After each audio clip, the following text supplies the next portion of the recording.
Alam ho namin kung ba't ho kayo nagagalit. Natakot ho kayo.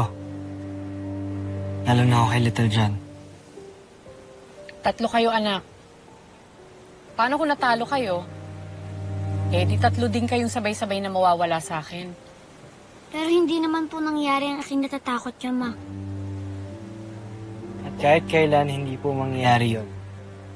Kasi malakas po kami. Hindi nga ho kami tinatablan ng bale.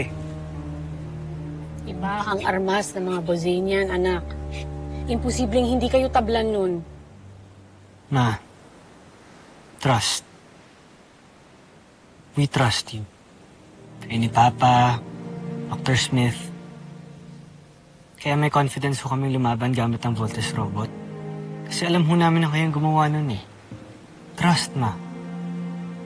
Kaya nga, Ma. Ako, Mama, dapat magtiwala po kayo sa creations yun ni Papa. Saka magtiwala po kayo sa mga anak nyo. Oo nga, Mama. Kaya pabayaan mo na po ko, ha? Kasi kailangan po kami ng buong mundo.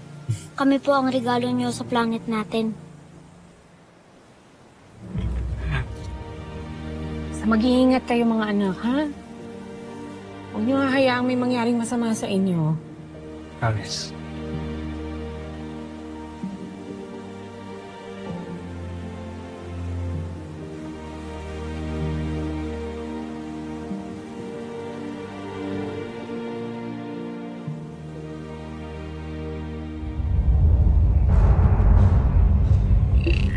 Isa man sa 5 piloto ng Voltes 5 ang masaktan ay 4 pa rin sasalo nito sa laban, Jomfrey. Sino kaya ang 5 mga piloto ng kanilang sandat?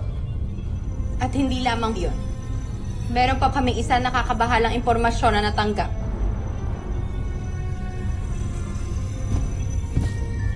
Ano yun? Ang Voltes 5. Meron itong kakaibang enerhiya. At ang enerhiyang ito ay hindi makikita sa ibang parte ng Terra Ertu.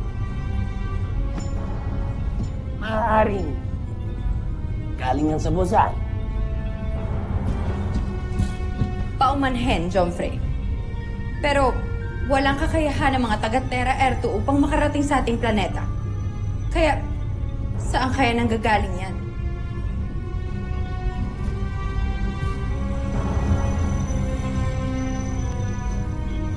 Di kaya may kinalaman si Hrothgar kung paano nakarating ang makabagong teknolohiya sa planetang ito. May sinasabi kayo, kamahalan? Huwag ka na magtanong! May paraan ba para malaman natin kung saan tinatago ng mga taga-Terra ang kanilang sandata?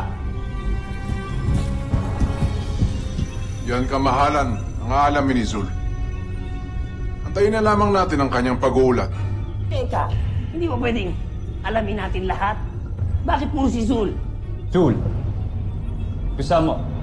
Ang susunod, mahal na prinsipe.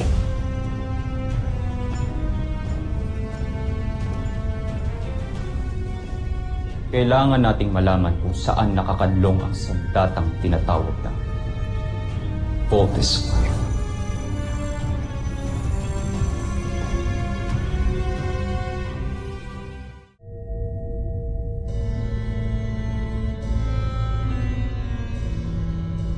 Jomfrey, humihingi ako ng pahintulot upang pumasok sa inyong punong silid. Binibigyan kita ng pahintulot.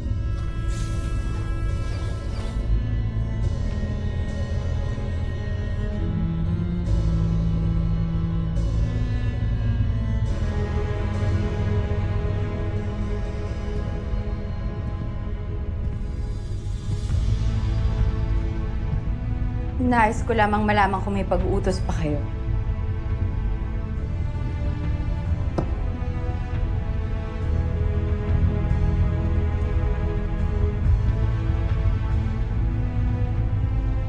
Mapagkakatiwalaan ba talaga kita, General Zandra?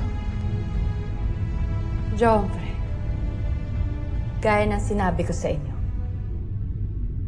Noon pa man ay labis na akong humahanga sa inyong talino't kakayahan. Kaya naman, iaalay ko sa inyo ang aking buong katapatan.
naman na may batas at protocol tayong sinusunod dito sa camp.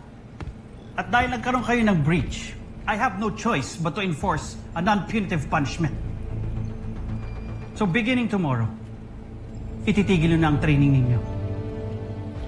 At obligado kayong mag-report sa Research and Development Department as RadTech Specialist. Sir, permission to speak, sir. Granted. Sir, mahalaga po sa akin maging part ng Voltes team. Gusto ko pong lumaban. I want to be in the front line. Sir, please give us another chance, sir. Sometimes there's no second chance. Unfair sa 5 lumaban at nag-take ng malaking risk tas papalitan sila. Hindi ba? Sir, you mean sila na po ang permanenteng pilot ng Voltes team? Bakit, Sanchez? Do you think mas deserving ka? Sir! Permission to speak, sir! Granted. Sir, we think deserve nila Steve ang posisyon nila ngayon, sir. Nagkamali kami at tanggap namin yun, sir. Thank you, Del Rosario. I appreciate it.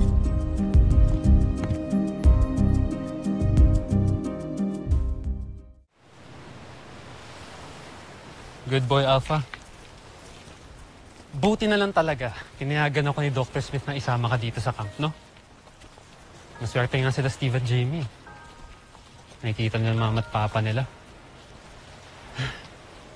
Alam mo naman, sobrang saya ko talaga nakasama kita dito. Kasi you're my only loyal friend. And ikaw lang talaga ang family ko. Alam mo naman yun, di ba? Ikaw lang talaga ang tunay na nagmahal sa akin.